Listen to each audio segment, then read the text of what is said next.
여러분 안녕하세요. 오늘은 지난번 시간에 이어서 우리 아이 치아가 거꾸로 물려요 2편입니다. 지난번에 이렇게 치아가 거꾸로 물렸을 때 우리가 어떤 장치를 써서 치료를 하는지, 조기에 치료를 해줘야 하는 이유를 좀 잠깐 설명해 드렸습니다. 오늘은 거꾸로 물리는 그런 경우에 있어서 치료를 하게 되면 아이가 성장을 하게 되겠죠. 성장을 하게 되면서 아이들이 성장하는 양상에 따라서도 치료가 다양하게 달라질 수가 있기 때문에 그 부분에 대해서 좀 더 말씀드리도록 하겠습니다. 이가 거꾸로 물리는 게 저희 의사들은 1차 교정, 2차 교정을 머릿속에서 생각을 합니다. 한 번에 됐지 않아요? 한 번으로 이렇게 생각하긴 어려운 것이, 여러분, 우리 아이가 키가 점점 자라서 178cm가 될지 165cm가 될지 모르지 않습니까? 그쵸? 정확하게 우리 아이의 키가 얼만큼 자랄지 아시는 분 있을까요? 아무도 없을 겁니다. 지난번 말씀드린 것처럼 거꾸로 물리는 경우에 있어서 치아 자체의 문제는 간단하다고 그랬습니다. 그런 경우는 조기에 치료를 못 하더라도 나중에 이렇게 치료를 해줘도 해결을 할 수가 있는데, 골격적인 반대교합인 경우에 있어서는 우리가 어느 정도 처음에 빨리 거꾸로 물리는 것을 풀어주었다 하더라도 아이가 초등학교 고학년이 되고 중학생이 되고 고등학생이 되면서 아래턱이 계속 성장하게 되면 또다시 치아는 또 거꾸로 물리게 되겠죠. 그때도 계속 교정적으로 해결해 주려고 하다 보면, 여러분 들어보셨어요? 우리가 턱 나온 것 때문에 교정을 10년 했다 이런 이야기 들어보셨습니까?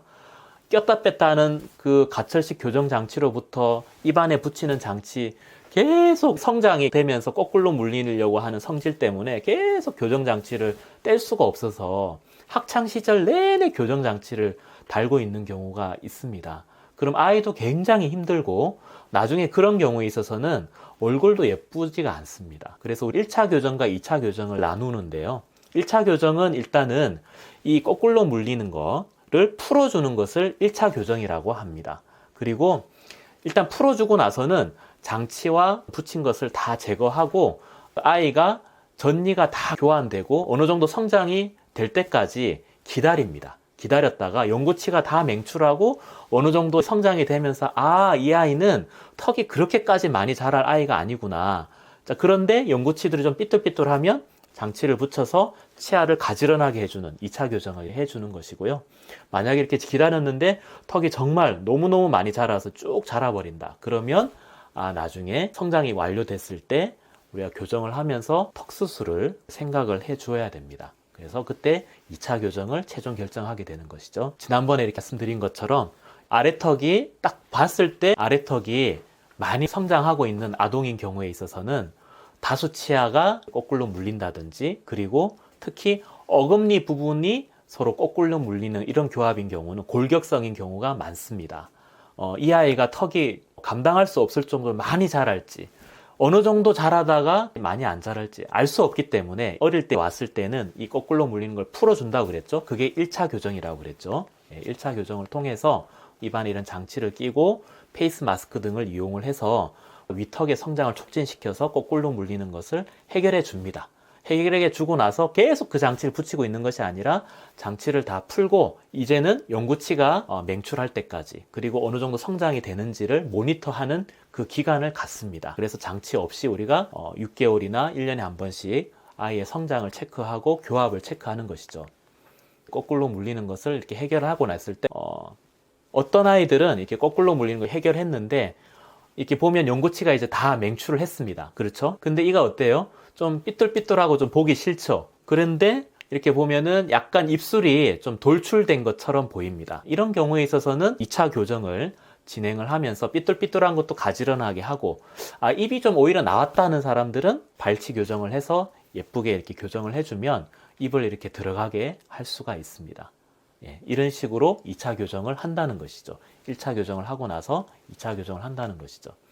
어른인데 아까 말씀드린 것처럼 골격적으로 많이 자라지는 않는 반대교합인 경우에 있어서는 윗니가 이렇게 거꾸로 물려 있죠. 그죠? 거꾸로 이렇게 물려 있는데 아래턱이 성장이 그렇게 심하게 많이 되어 있지 않은 경우에 교정적으로 우리가 장치를 붙여서 어느 정도 거꾸로 물린 교합을 정상적으로 만들어 줄 수가 있습니다. 지금 엑스레이 보시면 이렇게 딱 나와 있는 걸 볼 수가 있죠. 아래턱의 성장이 그렇게 과도하지 않는 경우에 있어서는 2차 교정으로, 브라켓 교정으로 충분히 해결할 수가 있습니다. 그래서 아까 제가 말씀드린 것처럼 거꾸로 물린 교합을 이렇게 딱 풀어줬는데 중학생, 고등학생이 됐는데 계속 이렇게 턱이 더 자라려고 하고 억지로 교정적으로만 서로 정상적으로 만들어 주려고 하다 보면 이렇게 우리가 이제 턱이 원래는 이렇게 윗니 아래에 딱 만들어 주었는데 성장이 되면서 아래턱이 앞쪽으로 쭉 자라버리면 치아들도 이렇게 쓰러지게 됩니다. 그래서 교정을 하면서 억지로 쓰러뜨리게 되면 어떻게 되냐면은 치아는 윗니 아랫니를 억지로 이렇게 교정적으로 맞출 수 있을지 모르겠지만 아랫니 앞니를 많이 안쪽으로 쓰러뜨려야겠죠. 그러면 이렇게 각도도 좋지 않고 턱의 모양이 턱 끝이 이렇게 나와 있게 됩니다. 턱 끝이 이렇게 나와 있어서 심미적으로 예쁘지 않은 턱이 됩니다. 그래서 학창 시절 내내 교정을 10년 넘게 했는데 결국 이는 어느 정도 억지로 계속 교정하고 또 턱 나오고 교정하고 턱 나오고 해야. 근데 이제 고등학교 한 2학년 3학년 됐는데 치아는 이렇게 억지로 가까스로 이렇게 검은색처럼 이렇게 아랫니 앞니를 안으로 쓰러뜨려가 억지로 이렇게 만들어 놓았지만 턱 끝이 이렇게 나와 있는 이런 경우에 주걱턱의 양상인 경우는 고생은 고생대로 하고 턱의 모양이 예쁘지 않고 사실은 턱이 더 많이 나오는 분들도 있는데 이런 경우에 있어서는 억지로 교정적으로만 해결하려고 하지 말고 우리가 이 가잉으로 자란 이 아래턱을 안으로 이렇게 넣어주는 우리가 턱 수술을 통해서 아래쪽과 같은 이 사진에서 보는 것처럼 똑같은 분입니다. 턱 수술을 통해서 턱을 좀 더 이렇게 보고 심미적으로 만들어주는 것을 추천하고 있습니다. 그래서 이런 경우에는 턱이 굉장히 많이 자랐죠. 아래턱이 굉장히 이렇게 많이 자란 경우. 이를 억지로 교정으로 이렇게 만들기도 어려울 뿐더러 거의 불가능합니다. 이가 이렇게 잘 맞으면 무슨 소용이겠습니까? 너무 턱이 많이 자라서 발음도 셀 수가 있고 심미적으로 어려운 경우에 있어서는 턱을 균형 잡힌 턱의 길이로 우리가 맞추어 주어서 위턱과 아래턱을 조화롭게 만들어주는 수술을 통한 교정을 하면 조화를 이룬 턱을 우리가 얻어낼 수가 있습니다. 이런 경우는 우리가 1차 교정을 해서 딱 거꾸로 물린 게 해결하고 나서 중고등학교 학창시절에 이렇게 보았을 때 아래턱이 쭉 더 많이 자라버린다 이러면 아예 2차 교정을 그때 하지 않고 대부분의 경우에 있어서 여학생의 경우에 있어서는 고등학교 2학년쯤 되면 성장이 완료가 됩니다.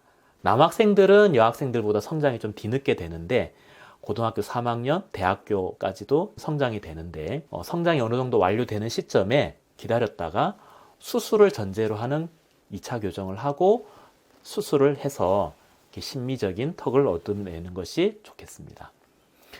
처음에 말씀드린 사연, 우리 이 학생은 작은 대문니가 이렇게 거꾸로 물리겠죠.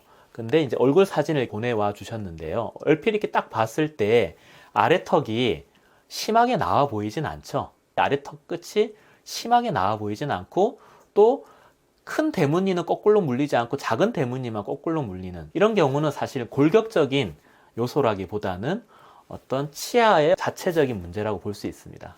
이런 경우는 물론 지금 꼈다 뺐다 하는 가철식 장치를 이용해서 이 작은 대문니를 거꾸로 물리는 것을 해결해 주어도 되겠지만 사실 뒤에 아직 전니들이 다 여러 개 남아 있죠. 거꾸로 물리는 것을 가철식 장치로 해결해 주었는데 뒤에 있는 전니들을 교환하면서 또 그 연구치들이 또 삐뚤삐뚤하게 나면 또 교정 장치를 또 하거나 하면 이게 교정 기간이 너무 길어지기 때문에 이렇게 심하지 않는 경우에 있어서는 차라리 골격적으로 확실히 문제가 있지 않은 경우라고 판단이 되면 기다렸다가 연구치가 어느 정도 교환이 되는 시기인 초등학교 5학년, 한 6학년 때쯤 연구치들이 어느 정도 다 나고 나서 삐뚤삐뚤한 연구치들 한꺼번에 브라켓을 쫙 붙여서 가지런하게 하고 그 입술의 돌출도를 평가해서 우리가 최종적인 교정을 해주는 것을 환자분에게는 상담을 해드렸습니다. 지금까지 반대교합에 대한 설명을 드렸는데 여러분 좀 감이 오시나요? 조금 어려운 내용일 수도 있는데 어쨌든 거꾸로 물리는 교합이 이렇게 있으면 너무 두려워하지 마시고 치과에 이렇게 방문해 주시면 엑스레이를 찍고 아이의 성장을 보면서 자세한 상담을 해드리도록 하겠습니다. 여러분 안녕히 계세요.